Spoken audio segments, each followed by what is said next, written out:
boleh sebenarnya kita gabungkan puasa qada dan juga puasa 6 Syawal. Tapi Bismillahirrahmanirrahim. Assalamualaikum warahmatullahi wabarakatuh. Alhamdulillah, kita telah memasuki bulan Syawal, bulan kemenangan, bulan bagi meraihkan setelah kita berpuasa penuh pada bulan Ramadan yang lalu. Jadi bertepatan dengan satu hadis yang membicarakan tentang kelebihan dan melakukan ibadah di bulan Syawal. Apakah ibadah itu? Jadi seperti mana yang diriwayatkan oleh Abu Ayyub Al-Ansari radhiyallahu anhu, Nabi sallallahu alaihi wasallam bersabda, "Man shama Ramadan thumma atba'ahu sittan min Syawal kana kasiyamid dahri." Maksudnya, barang siapa yang berpuasa di bulan Ramadan kemudian diikuti sambung pula puasa 6 di bulan Syawal, maka ganjarannya seolah-olah seumpama dia berpuasa sepanjang tahun. Jadi dekat sini persoalannya, bolehkah kita gabung puasa ataupun kena buat puasa qada dulu ke ataupun kena buat puasa 6 dulu ke? Jadi di sini saya sertakan ada 3 pandangan. Yang pertama, pandangan ulama dalam mazhab Syafi'i yang mengatakan bahawa boleh kita sebaiknya melakukan puasa qada dahulu, settlekan puasa qada, kemudian sambung lagi 6 hari di bulan Syawal.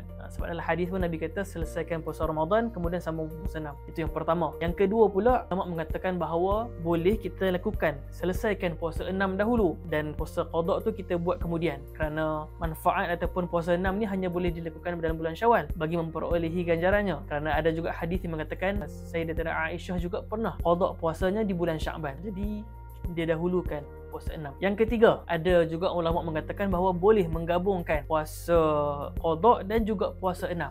Sebab apa? Ulama mengqiyaskan, di mana dalam hadis pun ada Nabi mengatakan bahawa setelah kamu masuk dalam masjid, tunaikanlah solat 2 rakaat sebelum kamu duduk. Jadi dekat situ ulama mengqiyaskan. Ada ulama mengatakan bahawa jika kita melakukan solat fardu 2 rakaat ataupun solat sunat rawatib 2 rakaat pun telah melepasi ataupun mencakupi syarat yang mengatakan solat sunat 2 rakaat sebelum kita duduk. Jadi ulama mengqiyaskan perkara itu dan membolehkan bahawa sebenarnya kita boleh menggabungkan puasa 6 dan juga puasa qada di bulan Syawal. Baik, kesimpulannya adalah paling afdal yang kita selesaikan dahulu qada, puasa qada, kemudian sambung puasa 6 di bulan Syawal. Itu adalah yang terbaik. Maksudnya kita lakukan secara berasingan. Adapun boleh sebenarnya untuk kita gabungkan puasa qada dan puasa 6, tetapi itu mengikut kepada pandangan yang dhaif lah. Sebaiknya adalah dengan kita mengasingkan dan settlekan dahulu qada, kemudian sambung puasa sunat 6 Syawal di bulan Syawal. Moga kita beroleh manfaat. Yang penting puasa, jangan tak puasa. Assalamualaikum.